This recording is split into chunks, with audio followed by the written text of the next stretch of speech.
ಈ ಕಾರ್ಯಕ್ರಮದ ಪ್ರಾಯೋಜಕರು ಜೈನ್ ಇರಿಗೇಷನ್ ಸಿಸ್ಟಮ್ಸ್ ಲಿಮಿಟೆಡ್, ಜಾಗತಿಕ ತುಂತುರು ಮತ್ತು ಹನಿ ನೀರಾವರಿ ಉಪಕರಣಗಳ ಉತ್ಪಾದಕರು, ಬೇಸಾಯ ತಂತ್ರಜ್ಞಾನ ನಿರೂಪಕರು ಹಾಗೂ ರೋಗರಹಿತ ಟಿಶ್ಯೂ ಕಲ್ಚರ್ ಗಿಡಗಳು, ಕ್ಯಾಡ್ಬರೀಸ್, ಕೋಕೋ ಬೆಳೆಸಿ ಅಧಿಕ ಆದಾಯ ಗಳಿಸಿ, ಹಾಗೂ ಸ್ಟಿಲ್ ಇಂಡಿಯಾ, ಸ್ಟಿಲ್ ಉಪಕರಣಗಳು ತನ್ನಿ ಪರಿವರ್ತನೆ. ವೀಕ್ಷಕರೇ ನಮಸ್ಕಾರ. ಇವತ್ತಿನ ಕೃಷಿ ಋಷಿಯ ಅಂಗಳದಲ್ಲಿನ ಕಾರ್ಯಕ್ರಮಕ್ಕೆ ತಮಗೆ ಸ್ವಾಗತ. ವೀಕ್ಷಕರೇ, ಇವತ್ತು ಕೂಡ ನಾವು ಕೃಷಿ ವಿಜ್ಞಾನ ಕೇಂದ್ರ ಕೊನೆಹಳ್ಳಿ ತಿಪ್ಟೂರಲ್ಲಿದ್ದೇವೆ. ಇವತ್ತಿನ ಕಂತಿನಲ್ಲಿ ಶ್ರೀ ದರ್ಶನ್ ಎಮ್ಮಿ ಅವ್ರನ್ನ ಮಾತಾಡಿಸಿ, ನೀವು ಕಳೆದ ಸಂಚಿನಲ್ಲಿ ಅವ್ರದ್ದು ಕೇಳಿರ್ತೀರ, ಅವರು ಈ ತೊಗರಿಯ ಪ್ರಾಮುಖ್ಯತೆ ಏನಿದೆ, ಯಾವೆಲ್ಲ ತಳಿಗಳಿದ್ದಾವೆ, ಯಾವೆಲ್ಲ ತಳಿಗಳು ತುಮಕೂರು ಭಾಗಕ್ಕೆ ಸೂಕ್ತ ಅನ್ನೋದ್ರ ಬಗ್ಗೆ ಸಾಕಷ್ಟು ಮಾಹಿತಿಗಳನ್ನು ಕೊಟ್ಟರು. ಅದೇ ರೀತಿ ಅದರ ಮುಂದುವರೆದ ಭಾಗವಾದ ಇವತ್ತಿನ ಕಂತಿನಲ್ಲಿ ಇದಕ್ಕೆ ಗೊಬ್ಬರಗಳ ನಿರ್ವಹಣೆ ಯಾವ ರೀತಿ ಮಾಡಬೇಕು, ನೀರಾವರಿ ವ್ಯವಸ್ಥೆ ಅಂತ ಬಂದಾಗ ಯಾವ ಸಮಯದಲ್ಲಿ ನೀರು ಕೊಡುವುದು ಉತ್ತಮ, ರೋಗ ಕೀಟಗಳ ಸಮಸ್ಯೆ ಯಾವುದು, ಹೇಗೆ ಇಳುವರಿ ಎಷ್ಟು ಬರುತ್ತೆ, ನಮ್ಮ ಆರ್ಥಿಕವಾಗಿ ಇದರಲ್ಲಿ ಲಾಭವನ್ನು ಎಷ್ಟು ಪಡೆದುಕೊಳ್ಳಬಹುದು ಅನ್ನುವ ಎಲ್ಲ ಮಾಹಿತಿಗಳನ್ನು ಇವರಿಂದ ಕೇಳಿ ತಿಳಿದುಕೊಂಡು ಬರೋಣ ಬನ್ನಿ. ಸರ್, ಈಗ ಈ ತೊಗರಿಯಲ್ಲಿ ನೀರು ನಿರ್ವಹಣೆ ಯಾವ ರೀತಿ ಮಾಡ್ಬೇಕು ಸರ್? ಈಗ ತೊಗರಿ ಬಂದು ಎಲ್ಲ ರೀತಿಯ ಖುಷ್ಕಿ ಪ್ರದೇಶದಲ್ಲಿ ಬೆಳೆಯುವಂಥ ಬೆಳೆ, ಮಳೆ ಆಶ್ರಿತ ಜಾಗದಲ್ಲಿ ಬರುವಂಥ ಬೆಳೆ. ಇದಕ್ಕೆ ಜಾಸ್ತಿ ನೀರಿನ ಅವಶ್ಯಕತೆ ಇಲ್ಲ ಬೆಳೆಗೆ. ಆದರೆ ಬೆಳವಣಿಗೆ ಹಂತದಲ್ಲಿ ಇದು ನೀರು ಕೇಳುತ್ತೆ. ಆಗಲೇ ತಿಳಿಸ್ಕೊಟ್ಟಂಗೆ ಬಿತ್ತನೆ ಸಮಯದಲ್ಲಿ, ಆಮೇಲೆ ನಂತರ ರಂಬೆಗಳ ಚಿಗುರಿಕೆ, ರಂಬೆ ಬರ್ತಾ ಇರ್ತಾವಲ್ಲ, ಆಮೇಲೆ ಹೂವು ಮತ್ತು ಕಾಯಿ ಚಿಗುರೋ ಟೈಮಲ್ಲಿ, ಆ ಟೈಮಲ್ಲಿ ನಾವು ನೀರು ಬೇಕಾಗುತ್ತೆ. ಈ ಕೆಂಪು ಮಣ್ಣಲ್ಲಾದರೆ ಒಂದು 8 ಬಾರಿ ಕೇಳುತ್ತೆ ನೀರಿದು, 8ರಿಂದ 10 ಬಾರಿ ನೀರು ಕೇಳುತ್ತೆ. ಕಪ್ಪು ಮಣ್ಣಲ್ಲಾದ್ರೆ ಇನ್ನೊಂದು 2 ಸಲ ಜಾಸ್ತಿ ನೀರನ್ನು ಇದು ಕೇಳುತ್ತೆ. ಯಾವುದೇ ರೀತಿಯ ಇಲ್ಲ ಡ್ರಿಪ್ ಮುಖಾಂತರ ಇತ್ತೀಚಿನ ದಿನಗಳಲ್ಲಿ ಡ್ರಿಪ್ ಕೂಡ ಕೊಡ್ತಾ ಇದ್ದಾರೆ. ನೀರಿನ ಸಮಸ್ಯೆ ಇರೋದ್ರಿಂದ ಡ್ರಿಪ್ ಮೂಲಕ ನೀರನ್ನು ತೊಗರಿ ಬೆಳೆಗೆ ಹಾಯಿಸ್ತಾ ಇದ್ದಾರೆ. ಹಾಗಾಗಿ ಸಾಕು, ಒಂದು 8ರಿಂದ 10 ಸಲ ಕರೆಕ್ಟಾಗಿ ನಾವು ನೀರು ಕೊಟ್ಕೊಂಡ್ರೆ ತೊಗರಿ ಬೆಳೆಗೆ ಸಾಕು. ಬೆಳವಣಿಗೆ ಹಂತದಲ್ಲಿ ನೀರು ಕೊಟ್ಟರೆ ಸಾಕು, ಇನ್ನು ಮಿಕ್ಕಿದ್ದು ಮಳೆಗೆ ಅವಲಂಬಿತವಾಗಿರುತ್ತೆ ಬೆಳೆ. ಸರ್, ಇದರಲ್ಲಿ ಕಳೆಗಳ ನಿರ್ವಹಣೆ ಯಾವ ರೀತಿ ಮಾಡೋದು? ಯಾಕಂದರೆ ನಾವು ಆಗಲೇ ಮಾತಾಡಿದ್ವಿ, ತೊಗರಿ ಬೆಳೆ 40 ದಿನಗಳ ತನಕ ಬೆಳವಣಿಗೆ ಕಡಿಮೆ ಇರುತ್ತೆ. ಈ ಬೆಳವಣಿಗೆ ಕಡಿಮೆ ಯಾವಾಗ ನಾವು ಇಷ್ಟು ಅಂದೇನು ಜಾಗವನ್ನು ಏನು 3-4 ಅಡಿ ಸಾಲಿಂದ ಸಾಲಿಗೆ, ಗಿಡದಿಂದ ಗಿಡಕ್ಕೆ 1 ಅಡಿ ಹಿಂಗೆ ಜಾಗ ಕೊಟ್ಟಾಗ ಏನಾಗುತ್ತೆ ಅಂದರೆ, ಈ ನೀರು ಎಲ್ಲ ಬಂದಾಗ ಬೆಳೆಗಳು ಜಾಸ್ತಿ, ಕಳೆಗಳು ಜಾಸ್ತಿ ಬೆಳೀತಾ ಹೋಗ್ತಾ ಇರುತ್ತೆ. ಸೊ ನಾವು ಅದನ್ನ ಅವಾಯ್ಡ್ ಮಾಡಬೇಕು ಅಂತ ಅಂದರೆ ಆ ಒಂದು ಜಾಗದಲ್ಲಿ ನಾವೇನು ಮಾಡ್ಬೋದು, ತೊಗರಿ ಬೆಳೆಗಿಂತ ಕಡಿಮೆ ಎತ್ತರಕ್ಕೆ ಬೆಳೆಯುವಂಥ ದ್ವಿದಳ ಧಾನ್ಯಗಳನ್ನ ಹಾಕೊಬೋದು. ಉದಾಹರಣೆಗೆ ಅಲಸಂದೆ, ಅವರೆ, ಹೆಸರು ಕಾಳು, ಉದ್ದು ಇಂಥವು ನಾವೇನು ಹಾಕೊಬೋದು. ಆ ಒಂದು ಸಾಲಿನಲ್ಲಿ ಹಾಕೋದ್ರಿಂದ ಏನಾಗುತ್ತೆ, ಕಳೆಗಳ ಬೆಳವಣಿಗೆ ಇರೋದಿಲ್ಲ.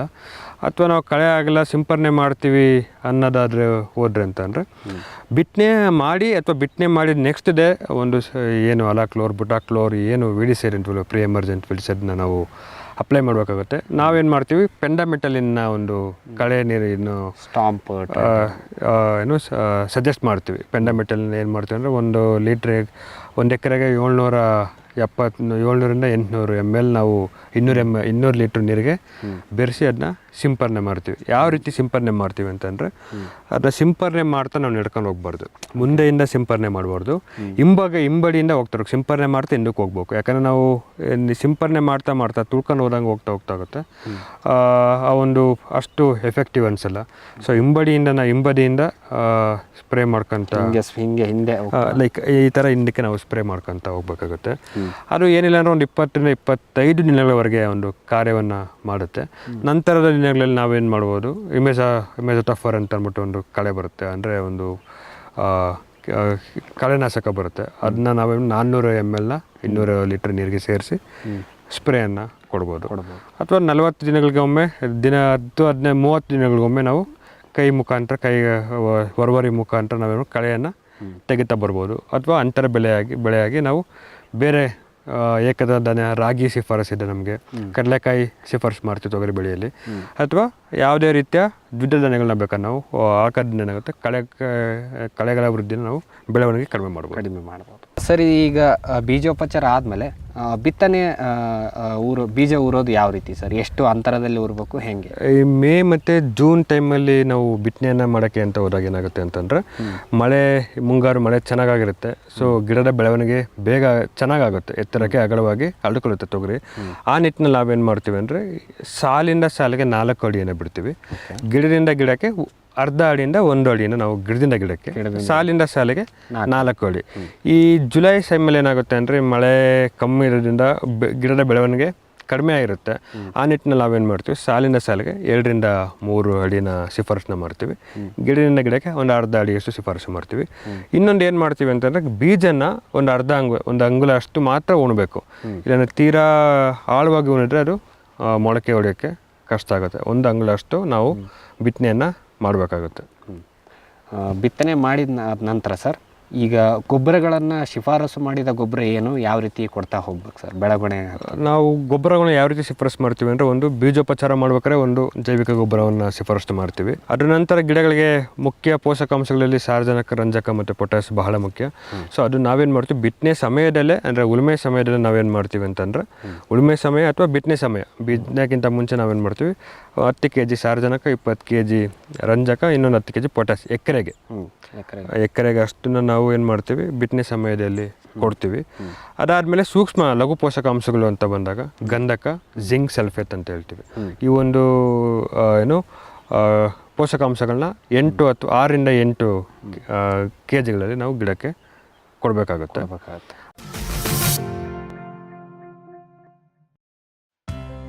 ಮೇಘ ಅಗ್ರೋಟೆಕ್, ನೀರುಳಿತಾಯದ ಜಾಣ ಮಾರ್ಗ. ವಿದ್ಯುತ್ ಕಣ್ಣಾಮುಚ್ಚಾಲೆಗೆ ಪರಿಹಾರ ಮೇಘ ಸೋಲಾರ್ ಪಂಪ್ ಸೆಟ್. ನಿಖರ ಹನಿ ನೀರಾವರಿಗೆ Megha drip, sprinkler, rain gun. Drip irrigation ಮತ್ತು ಫರ್ಟಿಗೇಷನ್ ಆಟೋಮೇಷನ್ಗೆ ಡ್ರಿಪ್ ಸ್ಮಾರ್ಟ್. 30 ವರ್ಷಗಳ ನಿರಂತರ ಸೇವೆ, ಲಕ್ಷಾಂತರ ಸಂತೃಪ್ತ ಗ್ರಾಹಕರು. ಮೇಘ ಅಗ್ರೋಟೆಕ್.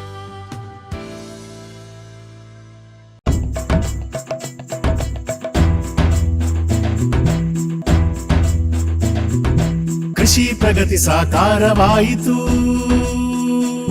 ಸ್ಟಿಲ್ ತಂತ್ರಜ್ಞಾನದಿ ಸಾಧ್ಯವಾಯಿತು, ಬದಲಾವಣೆಗೆ ಕಾಲ ಕೂಡಿ ಬಂತು. ಸ್ಟಿಲ್ ಉಪಕರಣಗಳು ತನ್ನಿ ಪರಿವರ್ತನೆ.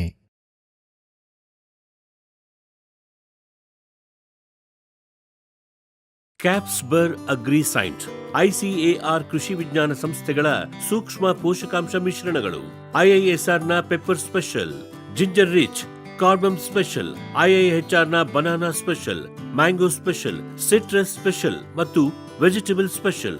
ಪೊಟ್ಯಾಶ್ ಪೂರೈಕೆಗೆ NRCPಯ ಸೋನಾರ್, ರೋಗ ನಿಯಂತ್ರಣಕ್ಕೆ UHSನ ಟ್ರೈಕೋ ಕವಚ್, ಉತ್ತಮ ಗುಣಮಟ್ಟದ ಸೀಬೆ ಬೆಳೆಗೆ ಗ್ವಾವಾ ಸ್ಪೆಷಲ್. 10 ವರ್ಷಗಳಿಂದ ರೈತರ ಸೇವೆಯಲ್ಲಿ ಕ್ಯಾಪ್ಸ್ಬರ್. ಜೈನ್ ಇರಿಗೇಷನ್ ಸಿಸ್ಟಮ್ಸ್ ಲಿಮಿಟೆಡ್, ಭಾರತದ ಹನಿ ನೀರಾವರಿ ತಂತ್ರಜ್ಞಾನದ ಪ್ರಥಮ ಪ್ರವರ್ತಕ. ಜಗತ್ತಿನ ಅತಿ ದೊಡ್ಡ ಸ್ಪ್ರಿಂಕ್ಲರ್ಸ್ ಉತ್ಪಾದಕ ಕಂಪನಿ. ಸಂರಕ್ಷಿತ ಕೃಷಿಯಲ್ಲಿ ಹಸಿರು ಮನೆಗಾಗಿ ಮಿಸ್ಟರ್, ಫಾಗರ್, ಫ್ಯಾನ್ ಮತ್ತು ಪ್ಯಾಡ್ ಹಾಗೂ ನೆರಳು ಮನೆ. ಸ್ವಯಂ ಚಾಲಿತ ನೀರಾವರಿ ವ್ಯವಸ್ಥೆ ಮತ್ತು ರಸಾವರಿ ತಂತ್ರಜ್ಞಾನ. ಕೃಷಿಯಲ್ಲಿ ನೀರಿನ ಸಮರ್ಪಕ ಬಳಕೆ ಹಾಗೂ ಉಳಿತಾಯಕ್ಕೆ ಮತ್ತೊಂದು ಹೆಸರು ಜೈನ್. ಫ್ಯೂಚರ್ ಬಯೋಟೆಕ್, ಸಾವಯವ ಕೃಷಿಯ ವೇಗವರ್ಧಕ. ಪೋಷಕಾಂಶ ಪೂರೈಕೆಗೆ NPK ಕಲ್ಚರ್, ವ್ಯಾಮ್, PSP ಮತ್ತು KMB. ಜೈವಿಕ ರೋಗ ಕೀಟ ನಿಯಂತ್ರಣಕ್ಕೆ ಟ್ರೈಕೋಡರ್ಮಾ, ಸೂಡೋಮನಾಸ್. ಸಾವಯವ ಗೊಬ್ಬರ ಉತ್ಪಾದನೆಗೆ ಕಾಂಪೋಸ್ಟ್ ಕಲ್ಚರ್. ಹೂವು ಕಾಯಿ ಉದುರುವ ಸಮಸ್ಯೆಗೆ ಕಾಮಧೇನು ಮತ್ತು ಸತ್ವ. ಮಣ್ಣಿನ ಆರೋಗ್ಯ ವೃದ್ಧಿಗೆ ಫ್ಯೂಚರ್ ಬಯೋಟೆಕ್, ಧಾರವಾಡ.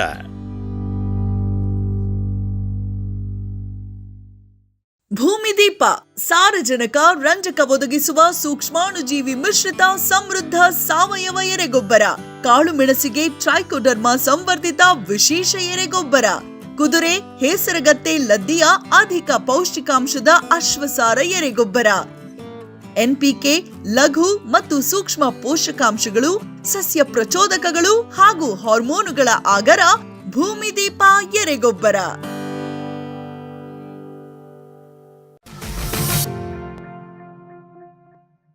ಅದೇ ರೀತಿ ಗಿಡದ ಬೆಳವಣಿಗೆಗೆ ನಾವೇನು ಪಲ್ಸ್ ಮ್ಯಾಜಿಕ್, ಇನ್ ಕಲಬುರಗಿ ಕೃಷಿ ಸಂಶೋಧನಾ ಕೇಂದ್ರದಲ್ಲಿ ಪಲ್ಸ್ ಮ್ಯಾಜಿಕ್ ಅಂತ ಎಂಬ ಒಂದು ಸೂಕ್ಷ್ಮ ಪೋಷಕಾಂಶಗಳು ಇರುವಂಥ ಒಂದು ಗೊಬ್ಬರ. ಅದನ್ನು ನಾವೇನು ಮಾಡ್ತೀವಿ ಅಂದರೆ 40-45 ಏನು ಹೂವು ಕಚ್ಚೋ ಟೈಮಲ್ಲಿ ನಾವೇನು ಮಾಡ್ತೀವಿ, ಅದನ್ನ ಸಿಂಪರಣೆ ಮಾಡಿದರೆ ಹೂವು ಚೆನ್ನಾಗಿ ಮೂಡಿ ಬಂದು ಕಾಯಿ ಕೂಡ ಚೆನ್ನಾಗಿ ಕಟ್ಟುತ್ತೆ. 2 ಸ್ಪ್ರೇ ಕೊಡ್ತೀವಿ ನಾವು ಆ ಸಮಯದಲ್ಲಿ. ನಾವು ಮೇಜರಾಗಿ ನಾವೇನು ಭೂಮಿ ಉಳುಮೆ ಮಾಡ್ತೀವಲ್ಲ ಸರ್, ಅದೇ ಸಮಯದಲ್ಲಿ ಏನು ಕೊಡ್ತೀವಿ ಅದೇ ಮೇಜರ್ ಗೊಬ್ಬರ. ಹೌದೌದು. ಅದಾದಮೇಲೆ ಈ ಪಲ್ಸ್ ಮ್ಯಾಜಿಕ್ ಅನ್ನೋದೊಂದು ಒಂದು ಪೋಷಕಾಂಶ, ಯಾಕಂದ್ರೆ ಅವನು ಒಮ್ಮೊಮ್ಮೆ ಗಿಡ ಚೆನ್ನಾಗಿ ಬೆಳೆಯುತ್ತೆ, ಹೂವು ಬಿಟ್ಟಿರಲ್ಲ. ಅವಾಗ ನಾವೇನು ಮಾಡ್ತೀವಿ, 2 ತಂತ್ರಜ್ಞಾನ ಉಪಯೋಗಿಸ್ತೀವಿ. ಒಂದು ನಿಪ್ಪಿಂಗ್ ಅಂತ ಹೇಳ್ತೀವಿ, ಕುಡಿ ಚಿವುಟೋದು ಅಂತ ಹೇಳ್ತೀವಿ.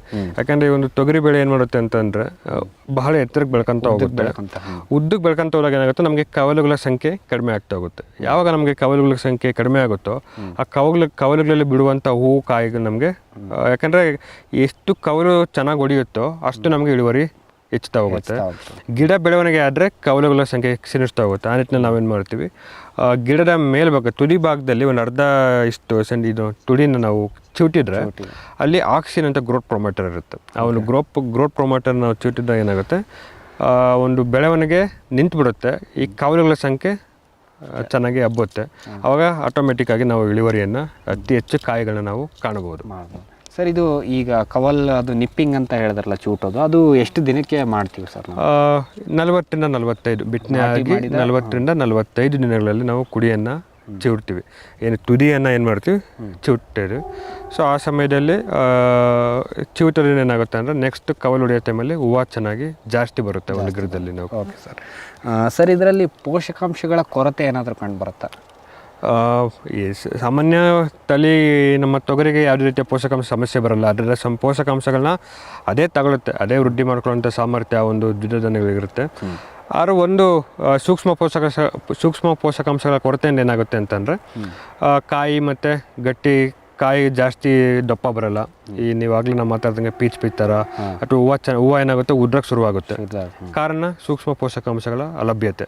ಆ ನಿಟ್ಟಿನಲ್ಲಿ ನಾವೇನು ಮಾಡ್ತೀವಿ, ನಮ್ಮ ಒಂದು ಸಂಶೋಧನೆ ಕೇಂದ್ರದಲ್ಲಿ ಆಗಲಿ ನಮ್ಮ ಒಂದು ವಿಜ್ಞಾನ ಕೇಂದ್ರದಲ್ಲಿ ಏನು ಮಾಡ್ತೀವಿ ಅಂದರೆ ಪಲ್ಸ್ ಮ್ಯಾಜಿಕ್ ಸಿಂಪರಣೆಯನ್ನು ಕೊಡ್ತೀವಿ. 2 ಸಲ ತಗೊಳ್ತೀರಾ? ಹೌದು. ಒಂದು ಹೂವು ಕಟ್ಟೋಕ್ಕಿಂತ ಪ್ರೀ ಫ್ಲವರಿಂಗ್ ಆಗೋ ಟೈಮಲ್ಲಿ, ಇನ್ನೊಂದು ಕಾಯಿ ಟೈಮಲ್ಲಿ 15 ದಿನ ಮಧ್ಯ ಅಂತರದಲ್ಲಿ ನಾವು ಒಂದು 2 ಸ್ಪ್ರೇಯನ್ನು ಕೊಡ್ತೀವಿ. 8ರಿಂದ 10 kg 10 ಗ್ರಾಮ್ 1 ಲೀಟ್ರ್ ನೀರಿಗೆ. ಜೊತೆಗೆ ಅದರಲ್ಲಿ ಒಂದು ಲಿಕ್ವಿಡ್ ಇರುತ್ತೆ, ಅದು ಒಂದು 0.2ರಿಂದ ಒಂದು ಅರ್ಧ ml ಹಾಕೊಂಡು ಸ್ಪ್ರೇ ಮಾಡಿದ್ರೆ ಸ್ಪ್ರೇ ಮಾಡ್ತಾ ಇರಬೇಕು. ಗಿಡಕ್ಕೆ ಸ್ಪ್ರೇ ಮಾಡೋಕೆ ಯಾವಾಗಿನ ಅಂತಂದರೆ ಬೆಳಗ್ಗೆ 8ರಿಂದ 12 ಗಂಟೆ, ಸಂಜೆ 4ರಿಂದ 6 ಗಂಟೆ ಈ ಒಂದು ಅವಧಿ ಮಧ್ಯದಲ್ಲಿ ನಾವು ಸ್ಪ್ರೇಯನ್ನು ಮಾಡೋಕ್ಕಾಗುತ್ತೆ. ಇಲ್ಲಾಂದರೆ ತಾಪಮಾನಕ್ಕೆ ಎಲೆ ಮೇಲೆ ಸಿಂಪರಣೆ ಆದಂಥ ದ್ರವ್ಯ ರೂಪದ ಸೂಕ್ಷ್ಮ ಪೋಷಕಾಂಶಗಳೆಲ್ಲ ಹಾವಿಯನ್ನು ಆಗುತ್ತೆ. ಆ ನಿಟ್ಟಿನಲ್ಲಿ ನಾವೇನು ಮಾಡ್ತೀವಿ, ಬೆಳಗ್ಗೆ 8ರಿಂದ 11, 11:15 ಆಸುಪಾಸಲ್ಲಿ, ಸಂಜೆ 4ರಿಂದ 6 ಗಂಟೆ ಆಸುಪಾಸಿನಲ್ಲಿ ನಾವೇನು ಮಾಡ್ತೀವಿ, ಸಿಂಪರಣೆಯನ್ನು ಮಾಡ್ತೀವಿ. ಸರ್, ಇದಕ್ಕೆ ರೋಗ ಕೀಟಗಳ ಸಮಸ್ಯೆ ಯಾವುದು ಜಾಸ್ತಿ? ರೋಗ ಬಂದು ಅಂತಂದರೆ ಫಸ್ಟ್ ಕೀಟಗಳ ಬಗ್ಗೆ ಮಾತಾಡಬೇಕು ಅಂತಂದರೆ ಇದಕ್ಕೆ ಗೂಡುಮಾರು ಹುಳು ಕೀಟ ಅಂತ ಒಂದು ಬರುತ್ತೆ, ಕಾಯಿ ಕೊರಕ. ಈ 2 ಕೀಟಗಳು ಇದಕ್ಕೆ ಜಾಸ್ತಿ ಬರುತ್ತೆ. ಇನ್ನೊಂದು ಕಾಯಿ ನೊಣ. 3 ಕೀಟಗಳು ಇಲ್ಲಿ ಜಾಸ್ತಿ. ಅದರಲ್ಲಿ ನಾವು ಈ ಒಂದು ಪ್ರದೇಶದಲ್ಲಿ ಜಾಸ್ತಿಯನ್ನು ಕಾಣ್ಬೋದು, ಕಾಯಿ ಕೊರಕ ಮತ್ತು ಕಾಯಿ ನೊಣ. ಈ ಗೂಡುಮಾರು ಇತ್ತೀಚಿನ ದಿನಗಳಲ್ಲಿ ಅಷ್ಟು ಕಂಡು ಬರ್ತಾ ಇಲ್ಲ. ಕಾಯಿ ಕೊರಕ ಮತ್ತು ಕಾಯಿ ನೊಣ ತುಂಬ ಕಾಣಿಸ್ತಾ ಇದೆ. ಯಾವ ಸ್ಟೇಜಲ್ಲಿ ಬರುತ್ತೆ ಸರ್, ಅದು ಹೇಗೆ ಕಂಟ್ರೋಲ್ ಮಾಡೋದು? ಕಾಯಿ ಈಗ ಅದೇನು ಮಾಡುತ್ತೆ ಅಂದರೆ, ಈಗ ಹೆಣ್ಣಿನ ಪಟಾಂಗ ಏನು ಮಾಡುತ್ತೆ ಅಂತಂದರೆ ಎಲೆಗಳ ಮೇಲೆ ಮೊಟ್ಟೆಗಳನ್ನ ಇಟ್ಟು ಆ ಮೊಟ್ಟೆಗಳು ಏನು ಮಾಡುತ್ತೆ ಅಂದರೆ ಮರಿಗಳಾಗಿ ಏನು ಕಾಯಿ ಬಿಡ್ತಾ ಇರುತ್ತಲ್ಲ, ಆ ಕಾಯಿ ಬಿಡೋ ಸಮಯದಲ್ಲಿ ಈ ಹೋಲ್ ಮಾಡುತ್ತೆ, ಕಾಳುಗಳನ್ನ ಹೋಲ್ಡ್ ಮಾಡಿ ತಿಂತಾ ಹೋಗುತ್ತೆ. ಅಲ್ಲಿಂದ ಏನಾಗುತ್ತೆ ಅಂದರೆ ಇದು ಶುರುವಾರಗಳಿನ ಎಲೆಗಳ ಮೇಲೆ ಕೊಡುತ್ತೆ, ಇನ್ನು ಬೆಳವಣಿಗೆ ಹಂತದಲ್ಲೇ ಕೊಡುತ್ತೆ. ನಾವು ಈ ಸಮಯದಲ್ಲಿ ಏನು ಮಾಡಬೇಕು ಅಂತಂದರೆ ಒಂದು ಟ್ರ್ಯಾಪ್ಸ್ ಅಂತ ಬರುತ್ತೆ, ಮೋಹಕ ಬಲೆ.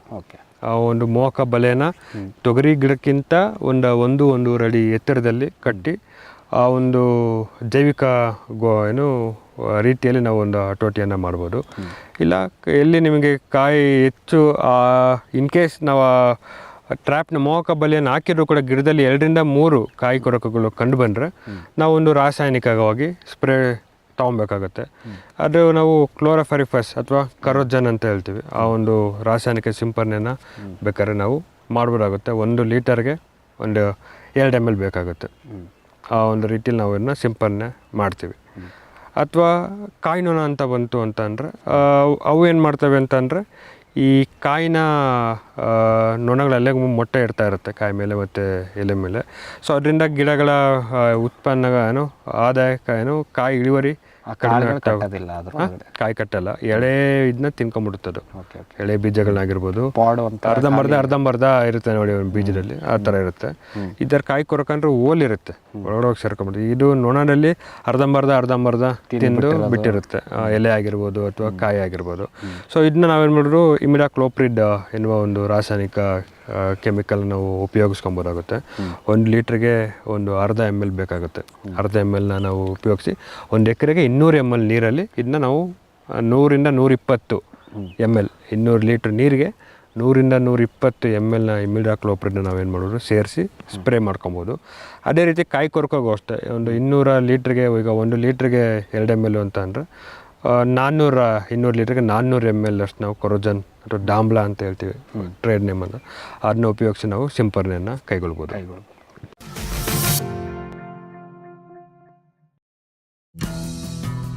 ಜೈನ್ಸ್ ಜಗತ್ತಿನ ಅತಿದೊಡ್ಡ ಅಂಗಾಂಶ ಕೃಷಿ ಪ್ರಯೋಗಾಲಯ ಹಾಗೂ ಟಿಸಿ ಗಿಡಗಳ ಉತ್ಪಾದಕರು. ಸಮೃದ್ಧ ಇಳುವರಿಗೆ ಜೈನ್ ಜೀನೇನ್, ಯಾಲಕ್ಕಿ, ನೇಂದ್ರನ್ ಹಾಗೂ ಕೆಂಪು ಬಾಳೆ ಸಸಿಗಳು, ದಾಳಿಂಬೆ, ಭಗವತಳಿಯ ರೋಗಮುಕ್ತ ಸಸಿಗಳು, ಲಕ್ನೋ 49 ಪೇರಳೆ, ಸ್ಟ್ರಾಬೆರಿ ಇತ್ಯಾದಿ ಗಿಡಗಳು ಯೋಗ್ಯ ಬೆಲೆಯಲ್ಲಿ. ಅಂಗಾಂಶ ಕೃಷಿಯ ಜಾಗತಿಕ ಬ್ರ್ಯಾಂಡ್ ಜೈನ್. ಕ್ಯಾಡ್ಬರಿ ಚಾಕೊಲೇಟಿನ ಮೂಲ ಅಂಶ ಕೋಕೋ. ನಿಮ್ಮ ಆದಾಯ ದ್ವಿಗುಣಕ್ಕೆ ಕೋಕೋ ಒಂದು ಉತ್ತಮ ಬೆಳೆ. ಅಂತರ ಬೆಳೆ, ಏಕ ಬೆಳೆಯಾಗಿ ಕರ್ನಾಟಕದೆಲ್ಲೆಡೆ ಕೋಕೋ ಬೆಳೆಯಬಹುದು. ಹೈಬ್ರಿಡ್ F1 ಗಿಡಗಳ ಪೂರೈಕೆ ಮತ್ತು ಕೋಕೋ ಬೀಜ ಖರೀದಿ ಕ್ಯಾಡ್ಬರಿಯಿಂದ. ಲಕ್ಷಾಂತರ ಎಕರೆ ಬೆಳೆ ವಿಸ್ತರಣೆಗೆ ಇದೇ ಅವಕಾಶ.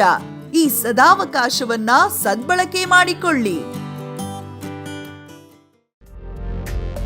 ನೂಆಲ್ಗಿ ನ್ಯಾನೋ ಬಯೋಟೆಕ್ 13 ಪೋಷಕಾಂಶಗಳ ಪೇಟೆಂಟ್ ಪಡೆದ ನ್ಯಾನೋ ತಂತ್ರಜ್ಞಾನದ ಉತ್ಪನ್ನ.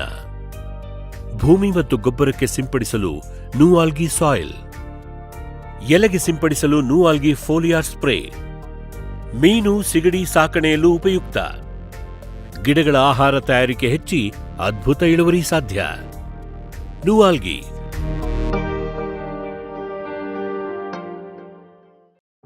ಗ್ರೀನ್ ಪ್ಲಾಸ್ಟ್ ISI ಪ್ರಮಾಣೀಕೃತ ಪರಿಶುದ್ಧ HDPE ಜಿಯೋ ಮೆಂಬ್ರೇನ್ ಪಾಂಡ್ ಲೈನರ್ಗಳು. ಕೃಷಿ ಹೊಂಡ, ಕೆರೆ, ಕಾಲುವೆ, ಮೀನುಕೊಳ, ಸ್ಪಿರುಲಿನಾ ಹೊಂಡಗಳಿಗೆ ಬೇಕಾದ ಆಕಾರ ಮತ್ತು ವಿಸ್ತೀರ್ಣಗಳಲ್ಲಿ ಸರ್ಕಾರದ ಸಬ್ಸಿಡಿ ಯೋಜನೆಯಡಿ ಲಭ್ಯ. 100% ಪುನರ್ಬಳಕೆ, UV ಮತ್ತು ಒಡಕು ನಿರೋಧಕ, ಪಕ್ಕಾ ಜೋಡಣೆ, 5 ವರ್ಷಗಳ ಲಿಖಿತ ವಾರಂಟಿ. ಗ್ರೀನ್ ಪ್ಲಾಸ್ಟ್.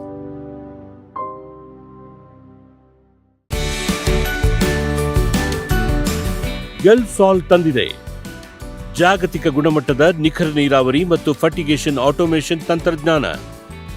ಕೃಷಿ ಕಾರ್ಮಿಕರ ಕೊರತೆ, ದುಬಾರಿ ಕೂಲಿ ಮತ್ತು ಅನಿಯಮಿತ ವಿದ್ಯುತ್ ಪೂರೈಕೆಗೆ ಪರಿಹಾರ. ನಮ್ಮ 12 ವರ್ಷಗಳ ನಂಬಿಕಾರ್ಹ ಉಪಕರಣಗಳಿಂದ ಇದೀಗ ಕೃಷಿ ನೀರಾವರಿ ನಿಮ್ಮ ಬೆರಳ ತುದಿಯಲ್ಲಿ. ಎಲ್ಸಾಲ್.